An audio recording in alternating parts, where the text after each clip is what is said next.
Hi, I'm Robert Crowe from Leading for Purpose, and welcome to this series of governance fundamentals for not-for-profit chairs and not-for-profit boards. Today we're going to be talking about another key area of not-for-profit governance, and that is process, those processes that you use as a board to conduct your business, to make decisions, to ensure that you are acting in the appropriate way. So when we talk about process, we quite often talk about policy as well. So one of the key things that you should be thinking about is, do you have some of those key policies in place? You know, there are some essentials that you should have in place. Depending on the nature and scale of your organisation, you're going to have different types of policies in place and a different level of sophistication the way that you manage those. But, you know, certainly you should have things like conflict of interest, which is one of the important areas of governance for you as a board and as a chair. Making sure that you have a policy probably around risk and how you manage risk as a board and how you interact with the organisation. Making sure that you have a delegations policy. I find this one very, very beneficial when dealing with senior management, making sure that those processes are in place and documented and understood as well. Occupational health and safety, work health and safety, making sure that due diligence, those areas around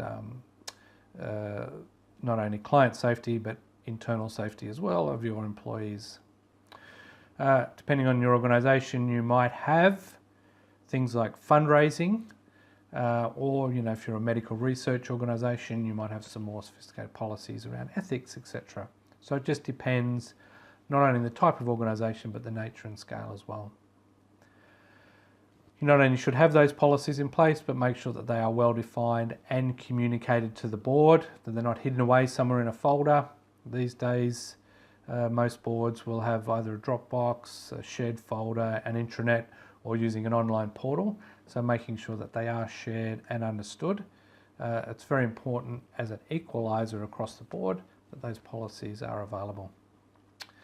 Not only that they're understood, but there is agreement on the content, intent and their application. So making sure that what's in the policy is agreed to by all of the board, and, you know, depending on what the policy is, probably the CEO as well, or the president, the senior leadership team.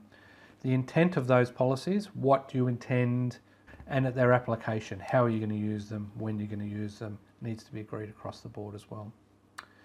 Those policies should reflect what's happening in the organisation at the moment. What are those current needs of the organisation?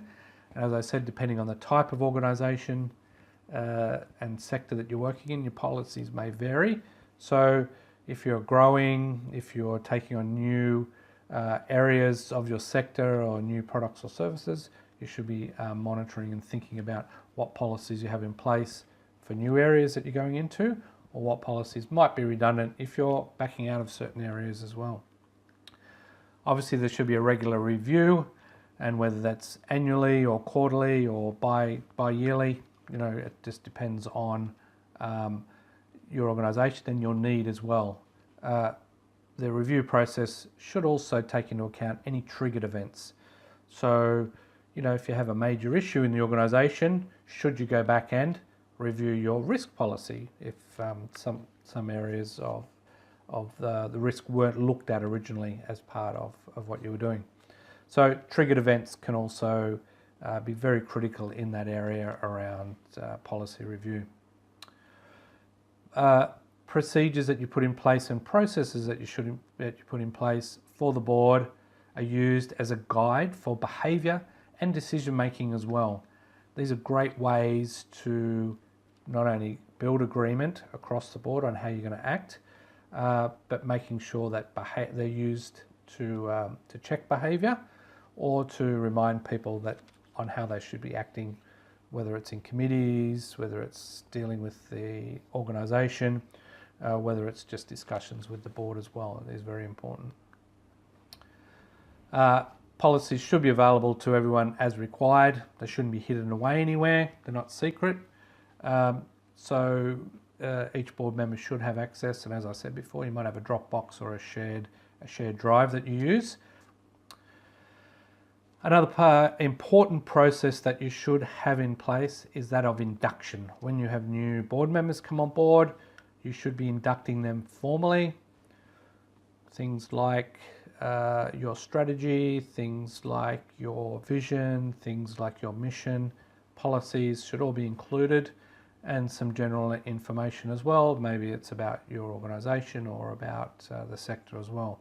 As a board, important process is that you have a regular review of yourself, what you're doing, how you do it, are you being effective, are you getting the outcomes that you want, are there key areas that just aren't working. You should be reviewing those on a regular basis, and certainly at least every second year a big review, but you should be doing a check at least annually on how you're going as a board, and using each board meeting as an opportunity to just reflect on how you're operating as well. So that review is very important. The other thing is important processes should be in place to make sure that the board members feel like they're supported if they want to make changes. If board members feel like things aren't working well, there should be an opportunity and a mechanism for people to make changes, to discuss certain areas. Organisations aren't static. What the board is doing and board work is not static, so there should be opportunities to be able to change that over time and for people to bring it up and feel like there's a safe environment to do that as well. So that's just a little bit about process, some key areas that you should be thinking about. I hope that has been helpful for you as an NFP board member or chair, and I look forward to seeing you again as part of this fundamental series.